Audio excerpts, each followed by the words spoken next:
విశాఖలో ఎండలు దంచుకొడుతున్నాయి. ఉదయం 8 గంటల నుండే భానుడు భగభగా మండిపోతున్నాడు. మధ్యాహ్నం సమయంలో బయటికెళ్తే చెమటలు కక్కిస్తున్నాడు. రోజు రోజుకు ఉష్ణోగ్రతలు క్రమంగా పెరిగిపోతున్నాయి. సోమవారం నుంచి ఎండల తీవ్రత మరింత పెరిగే అవకాశం ఉన్నట్టు వాతావరణ శాఖాధికారులు అంచనా వేస్తున్నారు.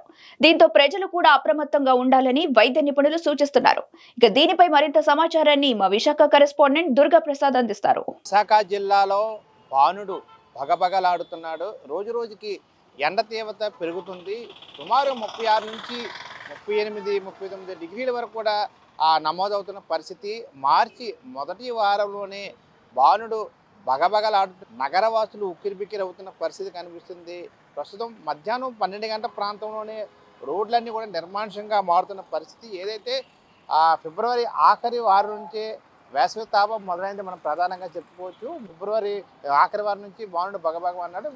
మార్చి మొదటి వారంలోనే సూర్యుడు తన ప్రతాపాన్ని చూపిస్తున్నట్టు మనం చెప్పుకోవచ్చు. ఏదైతే విశాఖ జిల్లాలో అయితే ఈరోజు కూడా ఎండ తీవ్రత పెరుగుతూనే ఉంది. అత్యధికంగా 36 నుంచి 38 డిగ్రీల ఉష్ణోగ్రత కూడా నమోదవుతున్న పరిస్థితి కనిపిస్తుంది.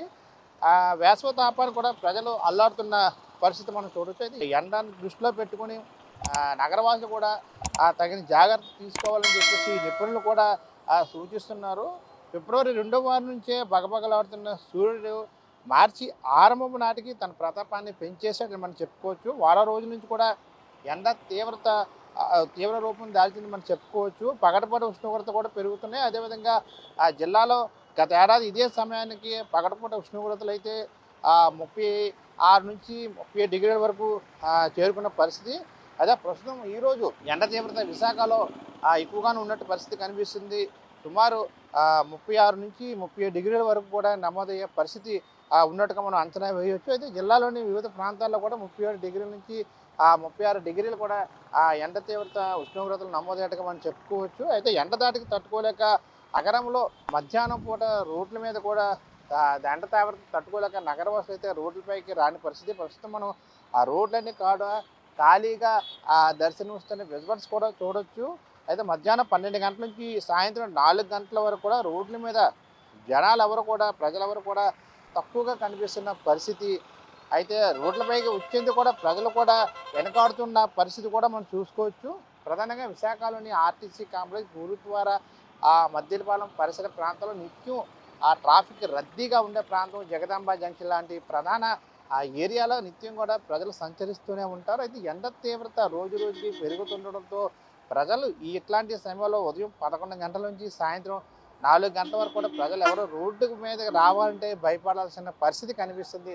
మార్చి మొదటి వారంలో సూర్యుడు తన ప్రతాపాన్ని ఈ విధంగా చూపిస్తే ఏప్రిల్, మే నెలలో అసలైన ఎండ ఏ విధంగా ఉండబోతుంది, సూర్యుడు తన ప్రతాపాన్ని ఏ విధంగా చూపించబోతున్నాడు అనేది ఒక ఉదాహరణగా చూసుకోవచ్చు అని చెప్పేసి నగరవాసులు చెబుతున్న పరిస్థితి కనిపించింది. ఏదైతే ఎండ తీవ్రతను తట్టుకునేందుకు బాడీ డీహైడ్రేషన్ అవ్వకుండా ప్రజలు కూడా వేరే మార్గాన్ని ఎంచుకున్న పరిస్థితి. ఎందుకంటే రోడ్లపైకి రావాలి, అత్యవసర పనుల నిమిత్తం కొంతమంది ప్రజలు రోడ్డుపైకి వచ్చేటప్పుడు దానికి ఆల్టర్నేటివ్గా చూసుకున్న పరిస్థితి. ఎందుకంటే అంబ్రెల్లాస్ గొడుగులు పెట్టుకొని కానీ అదేవిధంగా ఐస్కి ఎటువంటి ఎఫెక్ట్ అవ్వకుండా నల్ల కళ్ళద్దాలు వంటి ధరిస్తున్నారు. అదేవిధంగా నెత్తిపైన టోపీ లాంటివి కూడా ధరిస్తూ ప్రజలు సంచరిస్తున్న పరిస్థితి కనిపిస్తుంది. మరోవైపు వేసవి తట్టుకునేందుకు ప్రధానంగా చెరుకు రసాలు, ఫ్రూట్స్ సంబంధించి పళ్ళ రసాలు వంటివి తీసుకుంటున్న పరిస్థితి కనిపిస్తుంది. అదేవిధంగా చిన్నారులు, చిన్నపిల్లలు, వృద్ధులు, గర్భిణీలు, క్రీడాకారులపై ఈ ఎండ ప్రభావం ఎక్కువగా ఉంటుంది కాబట్టి వారు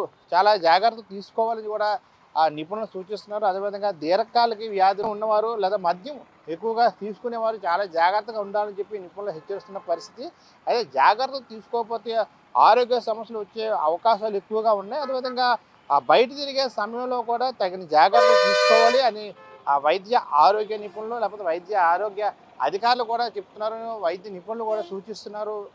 సాధ్యమైనంత వరకు కూడా నీడలోనే ఉండాలని సూచిస్తున్నారు. ఎందుకంటే వడదెబ్బ తగిలిన తర్వాత మళ్ళీ ఎండలోకి వెళ్ళకూడదని, అదేవిధంగా చల్లని నీడలో విశ్రాంతి తీసుకోవాలని చెప్పేసి వైద్య నిపుణులు సూచిస్తున్నారు. బయట తిరిగే స్థలంలో తలకి టోపీ పెట్టుకుంటే చాలా బెటర్ అని చెప్పి కూడా సూచిస్తున్నారు. గొడుగు పెట్టుకొని అట్లాంటివి రక్షణ సంబంధించిన సేఫ్టీ మెథడ్స్ కూడా తీసుకోవాలి. అదేవిధంగా రోజుకి సుమారు 5 లీటర్లు తగ్గకుండా నీరు తాగి అదేవిధంగా సమయానికి ఆహారం తీసుకోవాలి. ఎందుకంటే వడదెబ్బ తగలకుండా ఉండాలంటే ఇటువంటి సేఫ్టీ మెథడ్స్ ప్రజలు పాటిస్తేనే అది వారికి ఆరోగ్యకరంగా ఉంటుందని చెప్పేసి వైద్య నిపుణులు సూచిస్తున్న పరిస్థితి కనిపిస్తుంది. ప్రధానంగా ఎండ ఆ వేడిని తట్టుకునేందుకు బాడీ డీహైడ్రేషన్ అవ్వకుండా వాటి ఆల్టర్నేటివ్ మార్గాలు ప్రధానంగా ఆ జ్యూస్ సెంటర్ల వద్ద కూడా బిజినెస్ బాగా పెరిగింది. అక్కడ హడావుడి కూడా కనిపిస్తుంది. మరోవైపు చెరుకు రసాబాల్లో లేకపోతే ఆ ఫ్రూట్ షాపుల దగ్గర ఫ్రూట్ జ్యూస్ షాపుల దగ్గర కూడా ప్రజలు సేద తీరుతున్నారు. అయితే చాలామంది ఇటువంటి